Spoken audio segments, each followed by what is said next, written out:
Stranger Things Season 5 Episode 1 kicks off in the year 1983 on November 12th, while Will is lost in the darkness of the Upside Down. While he hid in fear, a Demogorgon arrived at his location and nearly attacked him. But Will was courageous enough to escape as he shot and ran for his life by using a tree. Unfortunately, Will fell and was taken away by the Demogorgon into a secluded area, where he is eventually taken straight into the real monster, pulling the strings. This was a sequence where Will comes face to face with Vecna for the very first time. Vecna lifts him with those familiar, creeping tentacles and makes it clear he has a purpose for Will, a role in his twisted plan to restore balance.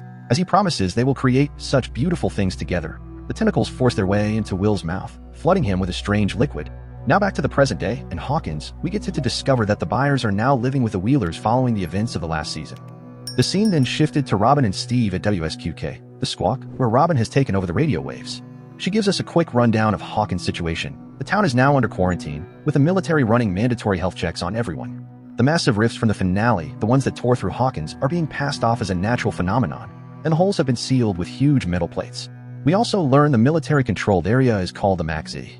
Afterwards, we are taken to the base, where we discovered an active gateway into the Upside Down, quietly confirming the military is operating on both sides of the world. But unfortunately, while they speak through the radio, they got intercepted and were cut off their signal.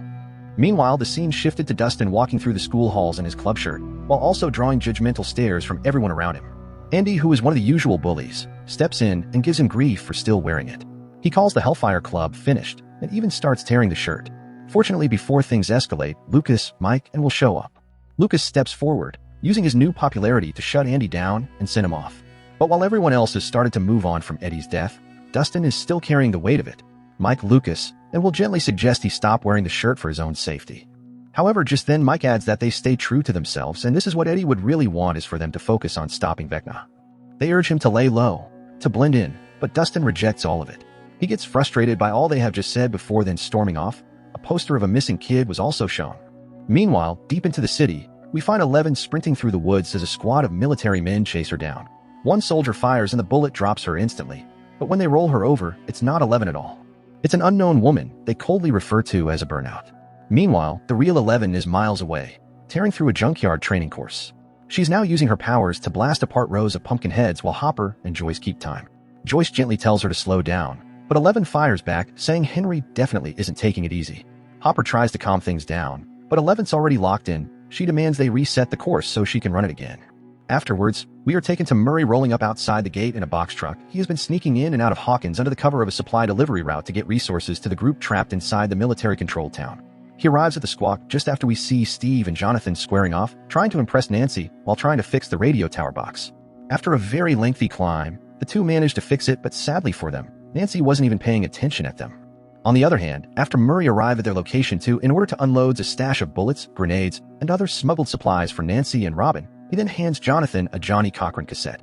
He drops the bomb that the military is planning a burn that night and hints that tonight could finally be the night they track down Vecna for good. Meanwhile, after class, we see Dustin sneaking off to check on Jake, which was simply a snake he smuggled out of the room.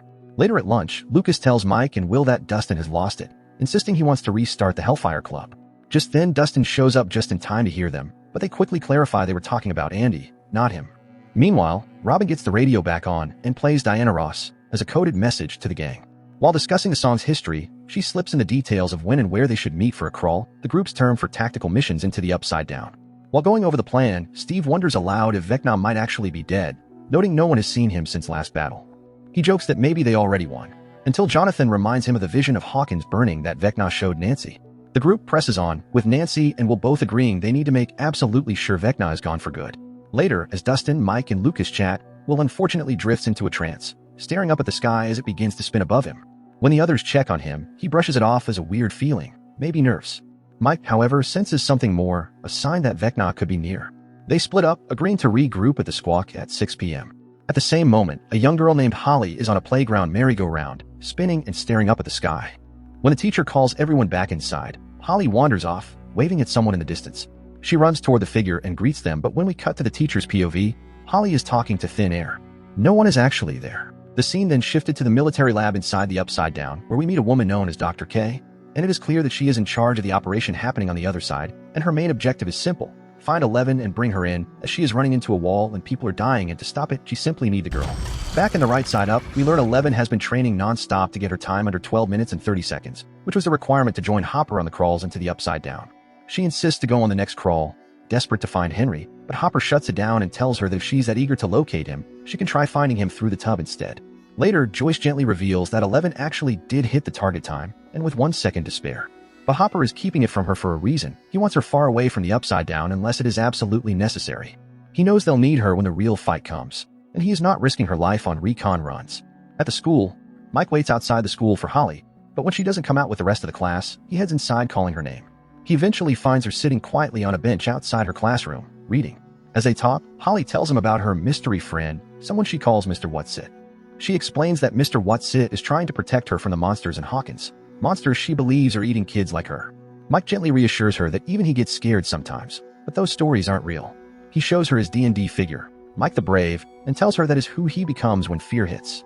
Then he pulls out a custom figure he made for her, Holly the Heroic, a cleric with divine powers who can open doors to any dimension, and tells her that maybe the next time she's scared, she should try being her instead. In a hospital, we learn that Max is still in a coma. Will then steps out to grab a drink while Lucas gently puts a cassette into the boombox. He hits play, and running up that hill, fills the room as he sits beside her, keeping her company the only way he still can. So while Will grabs his Coke from the vending machine, Robin walks in so he calls out to her, but she slips into a nearby room. Inside, Robin meets with Vicky to break the news that she has to cancel their plans because of the crawl. The two share a kiss, unaware that Will is watching through a crack in the door. The moment startles him so much that he drops his drink and takes off running down the hall. Fortunately, Robin spots him bolting away. So before the crawl, Dustin heads to Eddie's grave, which was still covered in fresh graffiti, since the town still doesn't know the truth about Eddie's sacrifice. When he touches the writing, he realizes it's not paint at all but blood. Below the headstone, he finds pieces of the snake he hid in Andy's locker earlier, now chopped up. Suddenly, Andy and his goons close in around him, ready to get revenge for the stunt Dustin pulled at school. After a short while, they began to beat him, while Lucas tries to get through to him over the radio as he is an hour late. As the group gears up for the crawl, 11 and Mike share a hug when everyone gathers at the squawk. Their moment is cut short when Lucas calls for Mike and 11 as the group is suited up and ready to launch the crawl. There, Steve rushes to the van to rotate the satellite dish and immediately picks up a strong signal. With Dustin missing, he needs someone to ride out with him. Will steps up, but Joyce quickly shuts it down and sends Jonathan instead. Steve and Jonathan head out with the van while Mike and Lucas follow behind on their bikes. Meanwhile, Hopper and Joyce reach the woods. Hopper descends into a hidden bunker, and Joyce tells him to come back to her. He gives her a soft smile before disappearing down the ladder. At Mike's house, Holly sits in her room and threads the miniature figure Mike gave her onto a necklace. She slips it on just as she overhears her parents arguing downstairs about how she'd been standing at the fence, talking to nobody. Hurt, Holly retreats to her bed and begins to cry. The camera slowly fades from her to Hopper deep underground, moving through a dim tunnel. He reaches a ladder, climbs up, and emerges inside what looks like an old abandoned Radio Shack building near the military base. Back at the library, Mike and Lucas keep watch from the windows. And just then, Lucas spots 4 military trucks pulling up to the east gate. Outside, 2 burners approach the rift entrance and blast it with flamethrowers, forcing it open wide enough for the vehicles to pass through. The trucks roll into the camp and are immediately cleared to enter the rift into the Upside Down. Hopper quietly climbs onto the back of one of them. Moments later, they're all waved forward into the Upside Down base, and once the final truck crosses over, the gate slams shut behind them. Jonathan locks onto Hopper's signal from the radio van and gives Steve the cue to move. Inside the squawk, Nancy and the others track the van's movement across a map using the projector, following every shift in the signal. Suddenly, the military trucks ahead slam into each other, causing a crash. Jonathan immediately tells Steve to stop as they're losing Hopper's feed. After a few seconds of static, he manages to pull the signal back. Hopper finally responds. He explains the convoy had to come to an abrupt stop. 11 steps in, worried the soldiers might have realized he's there. Before anyone can process it, Will's neck prickles, that familiar sensation. He freezes, eyes locked ahead, as a vision of the Upside Down floods his mind. Will's vision flashes with chaotic glimpses of a Demogorgon tearing through the military men. In the Upside Down, the truck Hopper is riding on suddenly speeds up, and he sees the creature sprinting after it. It leaps onto the roof, rips the driver straight out of the cab, and tosses him aside before jumping clear as the van crashes headfirst into a tree. In the right side up, Will collapses, seizing a spark shoot from the fuse box. Meanwhile, Hopper crawls out of the wreckage in the Upside Down, and tries calling the squawk, but no one answers. With no time to spare, he bolts into the woods to hide. Meanwhile, Joyce desperately fights to pull Will out of his seizure. And suddenly, Will finally snaps back, gasping, and tells her he saw it. The Demogorgon is coming. It's coming for them, and it is headed straight for Nancy's house. Nancy and 11 head out as we cut to the Wheeler house. Ted is outside golfing in the yard while Karen pours herself a glass of wine in the kitchen. She walks upstairs, passing Holly's room. Inside, Holly lies in bed, still crying, when her nightlight begins flickering. Suddenly, menacing sounds fill the room. The ceiling cracks open, revealing a portal to the Upside Down, and a Demogorgon bursts through it. The Season 5 Episode 1 of Stranger Things then came to an end. Kindly subscribe to get updated as we upload the rest.